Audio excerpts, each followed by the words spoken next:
2015లో release అయిన Baahubali part 1 తెలుగులో ఎలాంటి సంచలనాలు సృష్టించిందో పక్క రాష్ట్రం తమిళనాడులో కూడా అలాంటి రికార్డులనే తిరగరాసింది. కాగా ఆ సినిమా అక్కడ కేవలం 15.6 కోట్ల ప్రీ రిలీజ్ బిజినెస్ ను సొంతం చేసుకుని టోటల్ రన్ లో 37 కోట్ల షేర్ ని వసూలు చేసి సంచలనం సృష్టించింది.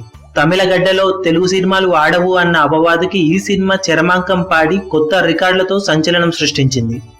కాగా ఈ సినిమా తర్వాత రీసెంట్ గా రిలీజ్ అయిన బాహుబలి పార్ట్ 2 కనీ విని ఎరగని రేంజ్ లో ఇండస్ట్రీ రికార్డులు తిరగరాసి కోలీవుడ్ ఇండస్ట్రీ టాప్ ప్లేస్ ని దక్కించుకొని సంచలనం సృష్టించింది.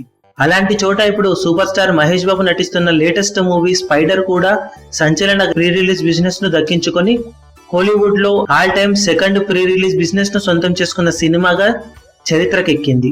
కాగా తొలి ప్లేస్ లో బాహుబలి పార్ట్ 2 నిలవగా ఇప్పటి వరకు టాప్ 2 ప్లేస్ లో ఉన్న బాహుబలి పార్ట్ 1 ని క్రాస్ చేసిన స్పైడర్ సినిమా టాప్ 2 ప్లేస్ ను దక్కించుకొని తమిళ్లో ఇలాంటి సంచలనం సృష్టించిన రెండవ తెలుగు సినిమాగా చరిత్రకెక్కింది.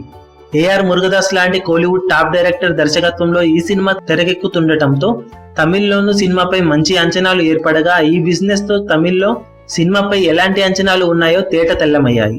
సెప్టెంబర్ 21న ప్రపంచవ్యాప్తంగా భారీ ఎత్తున రిలీజ్ కానున్న spider cinema Mahesh Babu career లో అత్యధిక బడ్జెట్ తో తెరకెక్కనుండగా ఈ సినిమా మొత్తం మీద 130 కోట్లకు పైగా ప్రీ రిలీజ్ బిజినెస్ ను సొంతం చేసుకుందని ఇండస్ట్రీలో మీ అభిమాన హీరోలకు సంబంధించిన లేటెస్ట్ అప్డేట్స్ కోసం మా ఛానల్ ని సబ్స్క్రైబ్ చేసుకోండి. ఏ చిన్న అప్డేట్ ని మిస్ అవ్వకూడదు అనుకుంటే బెల్ ఐకాన్ ని ప్రెస్ చేయండి. లైక్, షేర్, కమెంట్ చేయడం మర్చిపోకండి.